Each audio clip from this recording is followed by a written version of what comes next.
This is our 8th episode of Gene and Andrew's Great Adventure. Andrew is our oldest grandson. He and I have driven from Virginia through Pennsylvania and New York, saw the magnificent Niagara Falls, and have been camping our way across Canada.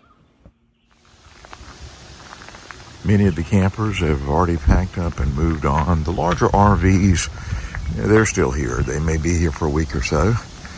I see that Jacques has got his camper put up, and he's ready to hit the road, headed east. We're ready to get up, maybe do a little bit of fishing, but we're going to hit the road west. I just took a shower this morning in the bathhouse. Let me tell you something. This is the best campground that we've stayed in since we were over near Niagara Falls. Well, I mean, geez, when we take it back into the U.S., Niagara Falls and then going down to Pennsylvania, this is still the best campground we've stayed in. Everything's clean. The bathrooms are great. They're spacious. Showers are, I mean, oh my gosh, hot water constantly, continually, all you needed. Great. I do want to show you a little chipmunk that enjoyed our barbecue beans last night. He's a cute little fella. All right, we're going to go do some fishing, see what we can catch. This is part of Lake of the Woods, and if you've not seen our last episode, please go back and watch that, because Lake of the Woods is amazing.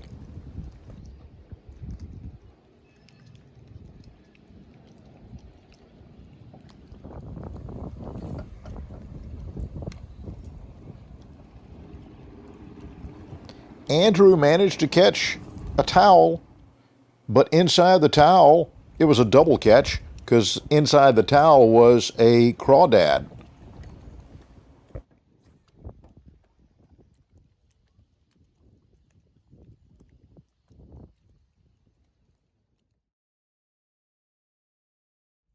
Okay, we spent the night in Anishinaabe Park in Kenora, Ontario, and hey, this was the best one. Mm-hmm.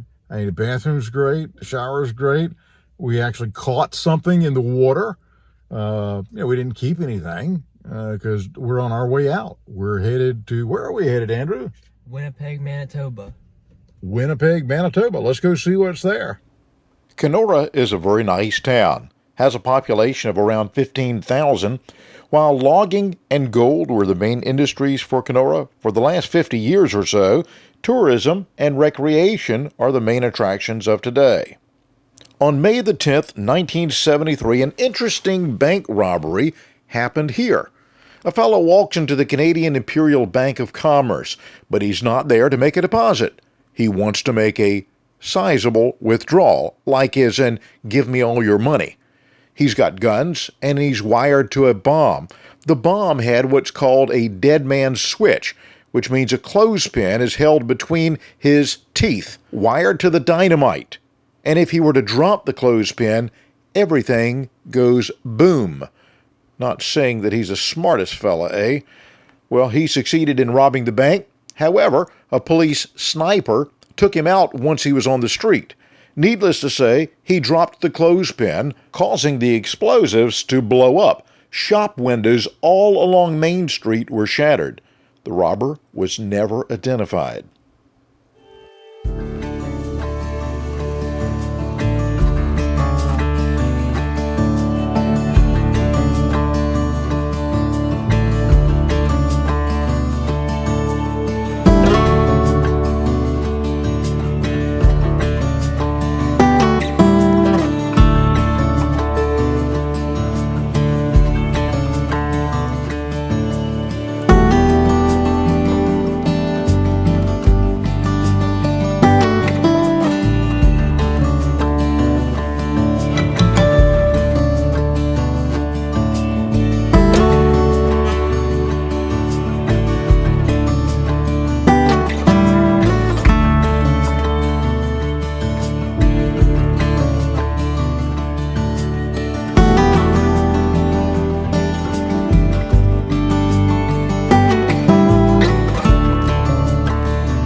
Once we were in Winnipeg, we had to stop at a Cabela's. I don't know why. We just had to stop at Cabela's. It's a guy thing.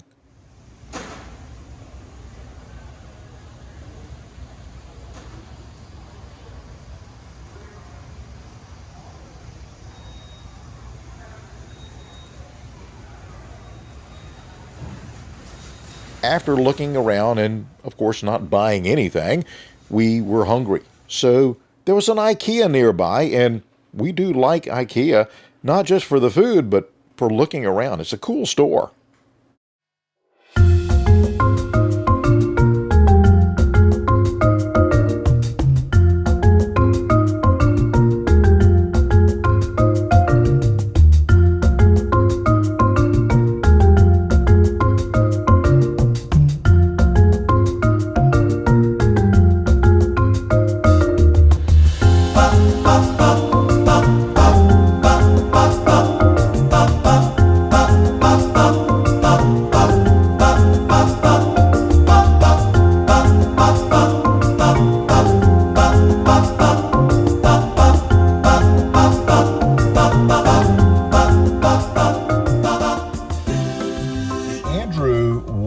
We saw a Krispy Kreme here, and Tim Hortons is the donut and the coffee place of Canada. Everybody knows that.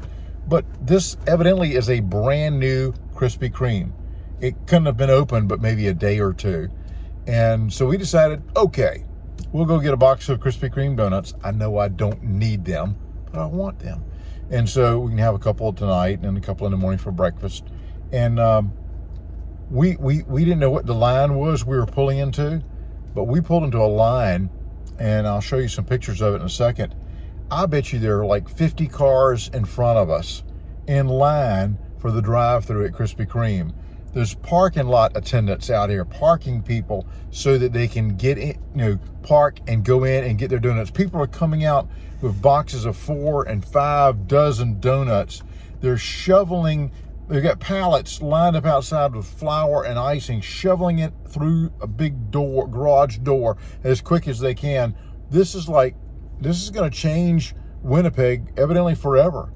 Tim Hortons, buddy, you better beware. I don't know what's happening, but it might not be good.